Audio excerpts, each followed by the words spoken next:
Well, will this video also be restricted?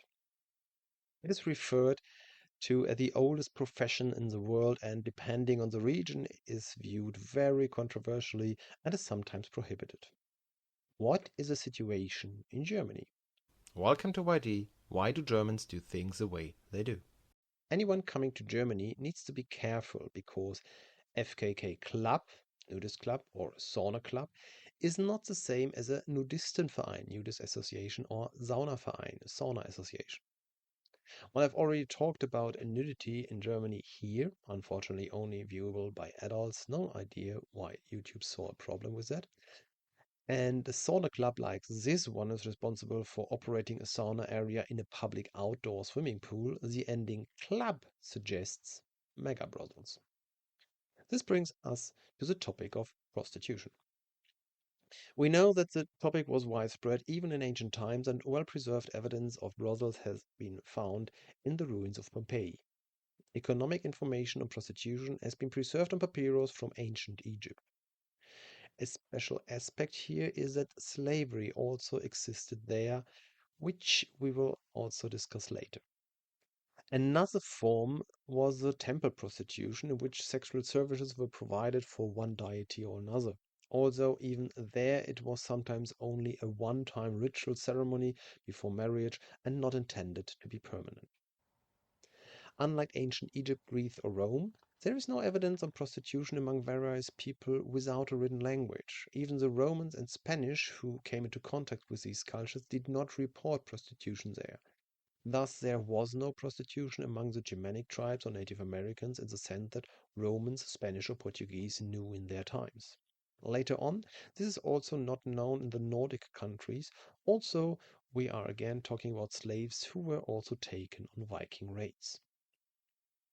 In the Middle Ages, prostitution was then known throughout Europe. During the 4-year Council of Constance from 1414 to 1418, there were 30,000 clerical and princely guests among the 5,000 inhabitants, and a chronicler writes of 700 publicly known prostitutes in addition to secret ones. In 1993, the statue of Imperia was erected at the entrance of the harbour in Constance, depicting a juggler or prostitute holding the Pope in one hand and the king in the other.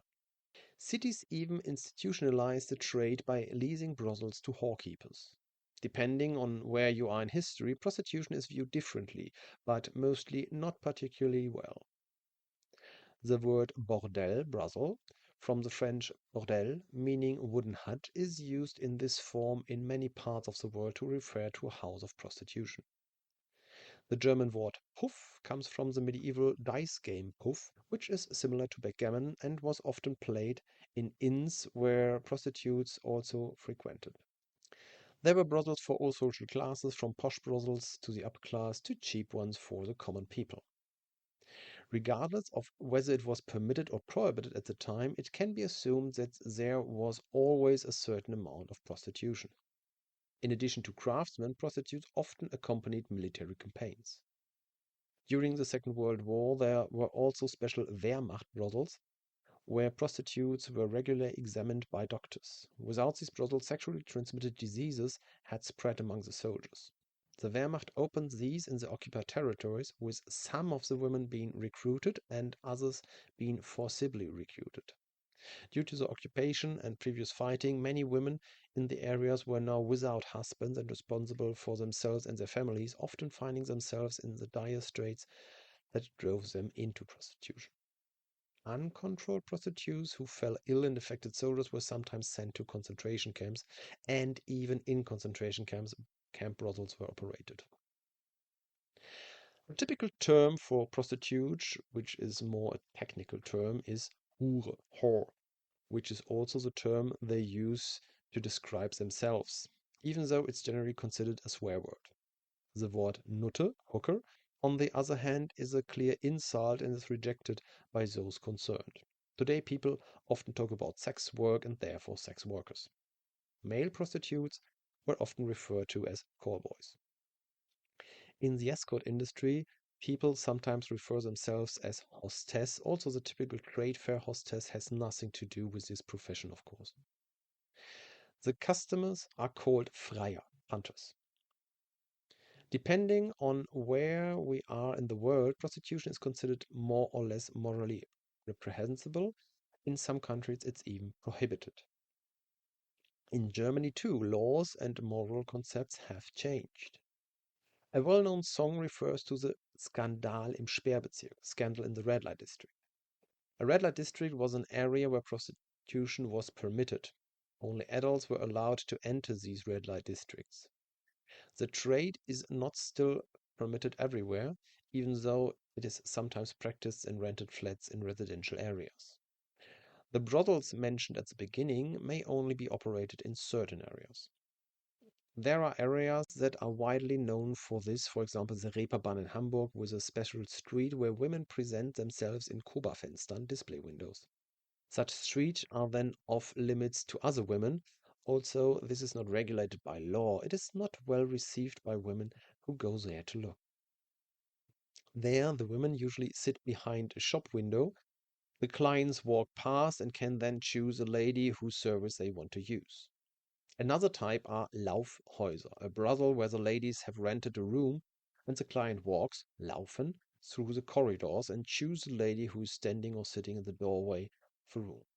Yet another type are bars where conversation are initiated in the bar area and then, if desired, one goes to a room upstairs.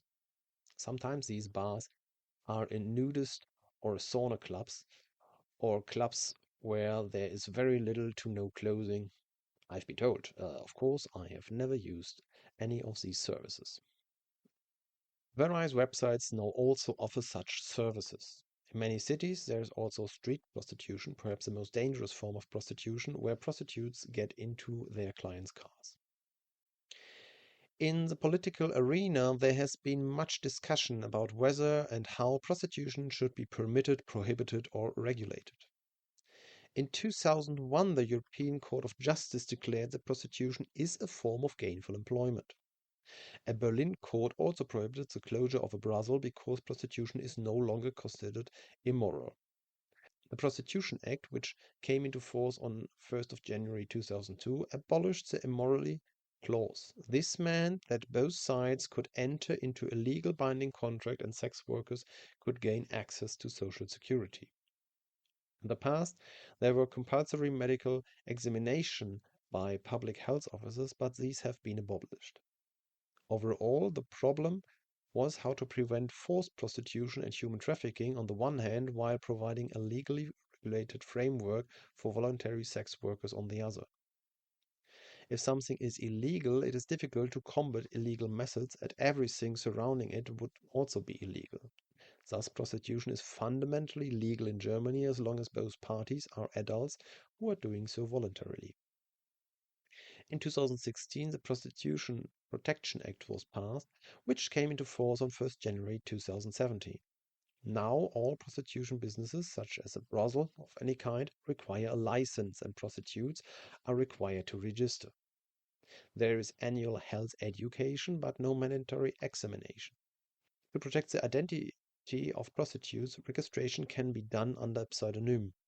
At the same time, the tax office is informed about the person's business.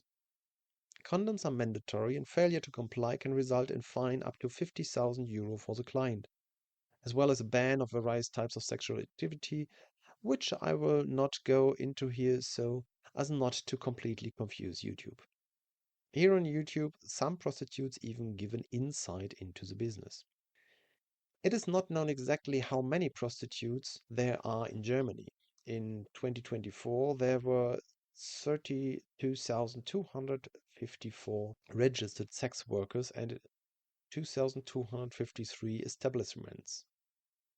Before Corona, there were 40,400 registered sex workers. It can be assumed that the number of unreported cases is much higher, probably over 200,000. It is also likely that there are still forced prostitutes among them. And also a clean police record is required to obtain a license for such an establishment. They are said to be criminals who registered the establishment through frontmen but pulling the strings themselves. There are various associations and organizations in which sex workers have organized themselves to raise awareness of prostitution and achieve improvements through political action, such as the association Sonja Carmen e.V., Berufsverband Erotische und Sexuelle Dienstleistungen, Professional Association for Erotic and Sexual Services, and Bundesverband Sexuelle Dienstleistungen, Federal Association for Sexual Services. There are also associations that support sex workers and offer them help to leave the industry, such as the association Nitribit e.V. in Bremen or Phoenix e.V. in Hanover. In addition, pretty much all social welfare organizations and churches, such as the DRK, the AWO, etc., offer counseling services, and women's shelters offer protection if women need help. Incidentally, the majority of sex workers are not German. Only 17% of registered prostitutes were German. 36% were Romanian, 11% were Bulgarian, and 8% were Spanish. It can be particularly dangerous when women are often in private households by intermediaries. Many have their papers taken away after the arrival and they are then forced into prostitution. Anyone interested in Germany should obtain comprehensive information and follow the official channels. Any kind of shortcut can quickly lead to crime and dependency. Remarks, additions, and comments in the comments. Thank you for your attention. See you in the next video.